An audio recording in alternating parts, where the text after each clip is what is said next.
Sanibonani guys, igama nginqobile nginiphathela amazwi la eNimba ngomhla ka-24 July. Hhayi-ke guys, emva kokuthi-ke uYanga benoqhawekazi benze i-AI kalikamva ngosuku impela le-graduation yakhe, umndeni wonke uthe sabalala ubukele. Ayi, bonke bathukile bembona uLikamva ekhuluma ethi sanibonani bakithi ninjani. Hayi bo, uThumeka kodwa yena-ke umane wakhihla esikanandi wathi lapho uhlathi umane wasicimani leyo nto, cimani. Yintoni lena isikhombisa yona? Yini yona le? uYanga guys waqhaqhazela wathi labantwana abaphambene yini? Ningamdlala uLikamva samngcwaba kaloku. Kutheni nimvuse kwabafileyo? Hhayi, uYanga wabaleka ugeli wayekamereni wayokhalela khona. Uqhawekazi walandela eyomduduza. Uthe mefika ekamereni uqhawekazi wathi, Yanga musa ukuzisola ngale nto eyenzakalele. Wathi uYanga, awu kodwa qhawekazi, undixelele uba kuzoba njena. Yazi ngiyakuthuka mna, ndathi unomona ngoba uhlezi ufuna kube uwena ofika nama-ideas a-bright. Jonga ngoku, utata ondicaphukele, asoze bandixolela. Ayibo, uqhawekazi guys wamduduza-ke udadewabo wamhaga, washo ukuthi akusilona iphutha lakhe leli. Kodwa-ke guys, mesikhumbula kahle, uqhawe wayinqaba lento, wahamba wotshela uma wakhe uZoleka wathi no, ayenziwe lento. Mayenziwe le AI kalikamva, abantu bagriva ngendlela engafani, naye uYanga ufuna ukugriva ngale ndlela, so bazoba strong kushuthi oThumeka benohlathi. Guys, akukhalanga nje uThumeka yedwa, kanti nesithandwa sakhe phela uZethu kumane kwathunukala amanxeba, ebetete nomntana wakhe esiswini, ebona phela uLikamva ekhuluma, ebekade eseyitshela ukuthi sophinda mbone. Yo guys, i-AI ayikho right. Akupheli-ke lapho. uZoleka-ke ushilo ukuthi jonga dadewethu Ncese ngale nto le ekuzumileyo wayibona ungalindelanga. Kodwa kumele siqonde ukuba i-AI technology yinto yesimanje manje.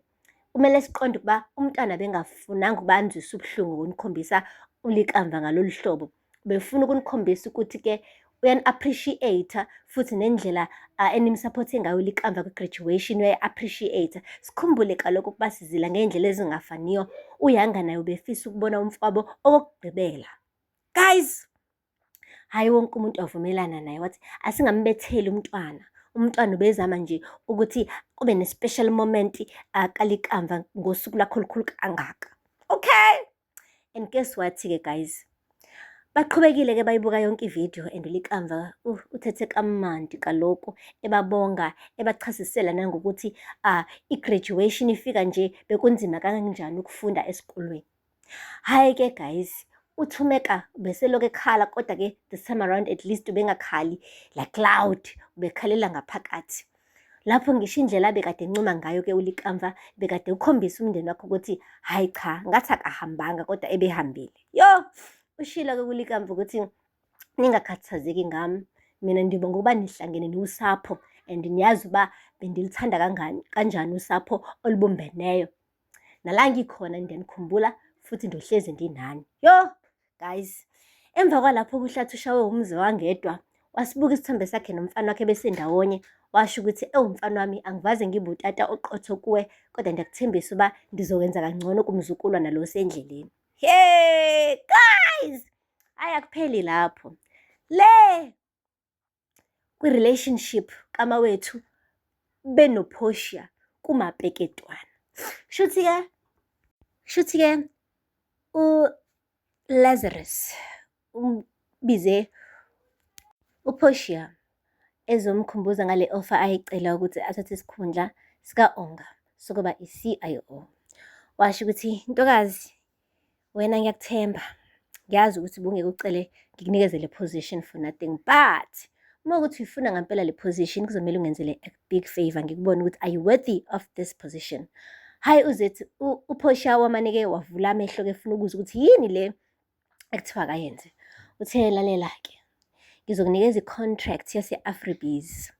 Le contract le kuzomele uyifundisise ntombazane, ebese suyifundile-ke ebese uqhamuka nendlela ozoyenza ukuthi ibe ngcono, ihehe ngaphezu kwale. yalaphaya eZondo Technologies ukuze i-Afribizz ibuyele back eKhosela Tech. Wathi uPortia, hawu Mr. Ncukana, ngoba ngithi nje le contract yalaphaya eZondo Technologies uyithole kanjani? Ifike kanjani ezandleni zakho? Wathi lalela-ke sisi, angithi wena usebenzela iKhosela Tech, kuyomele wenze sure le information engikunika yona awuyithi vu. Ngisho nokuthi ne-contract la, I'm sure ngizokuthemba ukuthi angeke uze uyiputshuze le ndaba. Hhayi-ke guys, uPortia wasaba-ke manje. Wathi ngifuna-ke ukuthi wena njengoba nje uthandana noma wethu, thole yonke information mayelana nale Afribizz ukuze sigcine bela ngakuthina labantu besebenzela thina.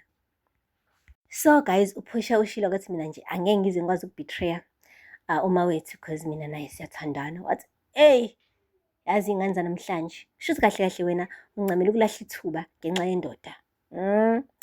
Wayicabangisisa kahle uPortia le ndaba. Hhayi, wahamba wohlangana nomawethu. Umawethu ngala uyacomplain bakithi, uyasho ukuthi yonke into lapha eZondo Technologies revolve around ulwandle. Mr. Zondo sebekulwandle phambili nani. Ushawa uvalo bakithi uPortia uyasho ukuthi hawe ma, nami ngizombetray futhi lo muntu ovele stressed kangaka. Kwabe ngena i-phone call.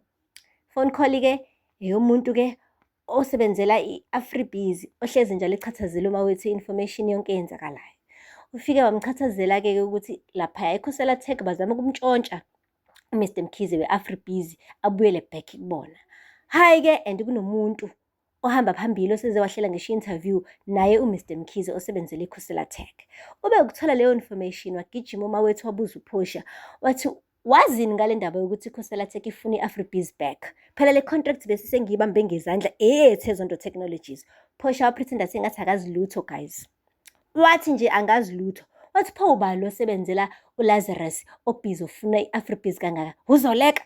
Wathi mhlawumbe uyena. Lapho usho uqamba amanga ugel, uPortia uyena iqobo lakhe impela obhizi ohamba emva kwey'thende zikamawethu ofuna ukumphuca leli qatha emlonyeni. Yo guys, uthe kusanjalo-ke wathi umawethu no, ndizoyifunela ngokwami ukuba ubalo obhizi ofuna ukungithathela le client enkulu kangaka.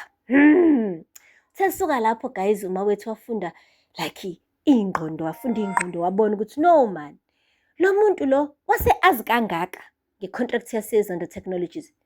Kusho ukuthi kahle kahle kunemole, kunomuntu obhizi omputshuza i-information eZondo Technologies ayise eKhosela Tech. Wamtshela uSydney ngalolu daba. Wathi uSydney, indodana yami ayisoze yayenza into enjalo, nami angisoze ngayenza into enjalo. Kusho ukuthi mekuwukuthi kukhona-ke umuntu ohambise le contract, hhayi ngenze ukuthi ama-systems ethu, wena check ama-systems ethu la internally, ungaloku ubheka ngaphandle ngoba nje inkinga kusho ukuthi la kwikhompyutha yethu, thina soze sayibethrayana. Hey, says who? Speak for yourself, bhuti. Ulwandle kade anibetray. Ulwandle is the one actually who leaked the Afribizz contract ayisa le eKhosela Tech ngoba nakhenqa ngomsebenzi khona. And Sydney have no clue. Uyayithemba indodana yakhe, akazi ukuthi iyona le efuna ukumqumba phansi. Guys, aphela lapho-ke amazwibela namhlanje. Ningakhohlwa ukusubscribe and like and comment. Until next time, bye. Sanibonani guys, igama ngiqobile nginiphathela amazwibela enimba ngomhla ka-24